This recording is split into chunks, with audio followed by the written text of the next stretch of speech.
Hi, I'm Tanya from Claude Business Services and Tanya's Bookkeepers Bootcamp, where I help accounting pros maximize their potential with confidence and efficiency. Welcome to AI in Action.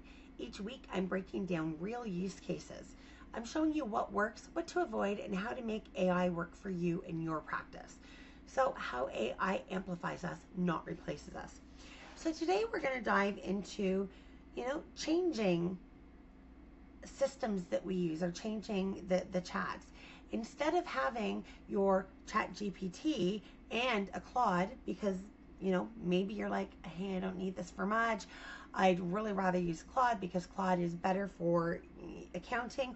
Or even if you want to keep both but have Claude react a little bit more like you, I'm going to tell you exactly how to do that. So here's the prompt.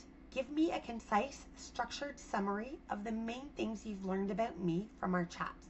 Include my goals, projects, preferences, work, and how I like to communicate, and group it by theme. So this then is what ChatGPT gave me. Here's my mission, here's core businesses and projects, professional background and positioning, how I think about pricing in business, how I use AI, transparent about AI being your copy editor, ethical about credit, strategic in using AI for negotiation prep, building AI education for the profession, and clear that AI enhances your voice and doesn't replace it. So AI curious, or I'm not AI curious, I am AI intentional, which is very cool, which I certainly am. Here's my communication style. Now, don't forget, it gets me because I don't just type into ChatGPT. I will have conversations.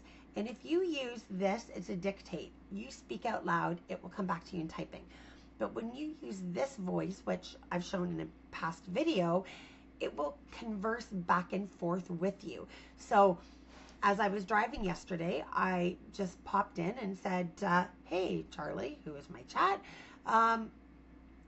what would you call the music genre for Simple Plan? I know they're pop punk, but I wanted to see what it did.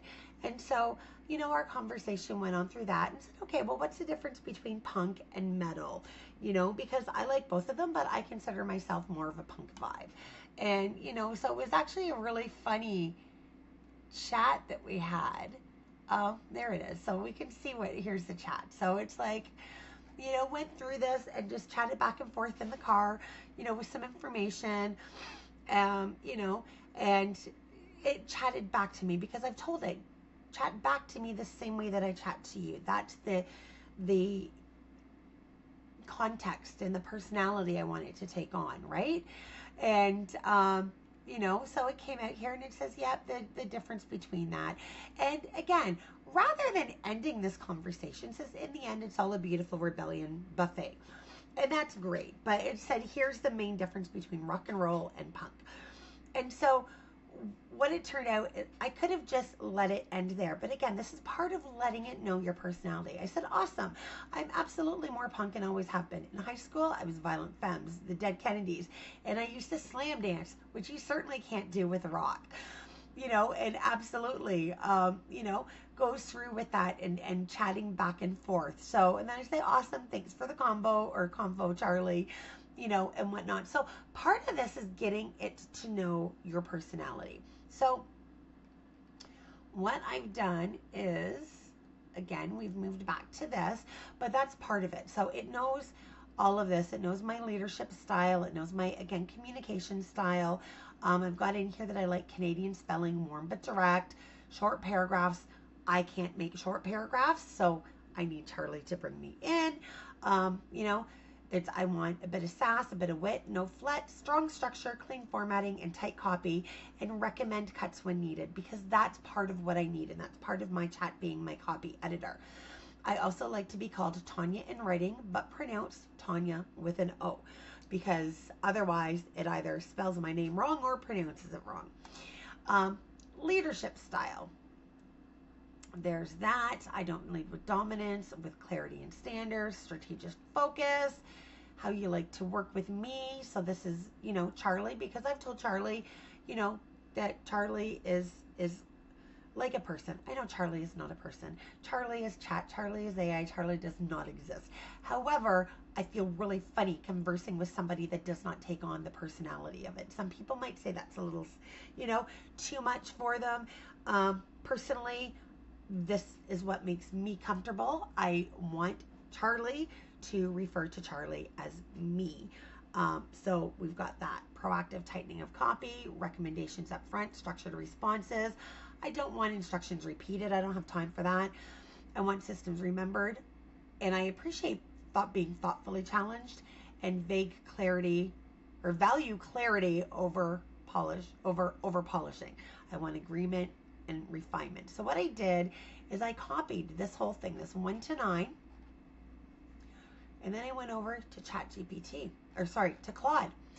And I put in here, this is context from another AI assistant, please sort my memory. Well, it didn't get in there properly, so I finally pasted it in there.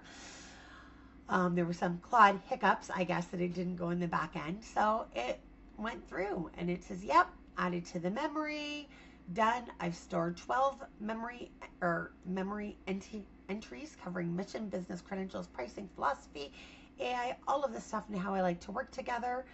So it'll keep things tight. So now I should be getting back something similar from Claude. Now, as an accounting pro, why would you want to use Claude over Chat? Well, maybe you want to keep both, because Claude, if we're trying to get it to something to try to refine those instructions and get the proper output, we could end up maxing it out. And I've done that. It's taken me up to a week to get something that, took me 2 hours in ChatGPT, just simply because of I kept maxing out and I had to wait till the next day. So I have no plans myself on closing out my ChatGPT, also because of the fact I do this AI in action. So we've got that. Now, for yourself, maybe you do, maybe you don't. I would say don't close your ChatGPT until you know you're not going to be maxing Claude out multiple times a day. Sandra, my team member, however, does not use in the same way that I use Chat.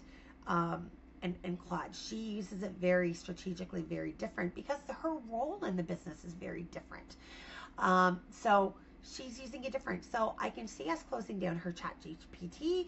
I can see that for some of the other team members, and that'll help balance out the cost. So just something to think about. And then what I did to find out how to do that, I did hear from a fellow colleague in the industry that we could do this. But what I did is I actually popped into Perplexity, because Perplexity is best for research, non-biased research. I love it. So here's what I put in. It gave me all of the notes, and I'm like, wow, this is a lot of stuff in here. And then essentially at the very end of it, one of the sources that it gave up was, let me find it here, this from Tech Radar. And this here was absolutely perfect for moving ChatGPT to Claude without starting from scratch. This will work with any AI that you're using. And this is where it went through, and it actually gave very easily the prompts that I used. Here's the prompt I put into ChatGPT, and here is the prompt, because I did look for my memory section, couldn't find it. So I just simply pasted this in there, pasted it, and it was done. So here is a note on free versus paid differences. Claude will not store information long term unless you're on a paid plan, and ChatGPT, you're going to get different responses. So will this work if you're in a free plan? Definitely not with the outcome that you'd be expecting, so keep that in mind. So anyway, there we have it. AI working with you, not against you. So remember, our expertise, our judgment, and client relationships, those are irreplaceable. So if you found this helpful, hit that like button and subscribe so you don't miss next week's episode, and share this with a fellow accounting pro who needs to hear it. We're all navigating this AI shift together, and the more we share what works, the stronger our profession becomes. Do you want to dive deeper? Head over to bookkeepersbootcamp.ca, where we've got training, coaching, and a community of accounting pros who are mastering business ownership together. Until next time, keep learning, keep growing, and keep showing the world what accounting professionals are really capable of. This is Tanya signing off. See you next week.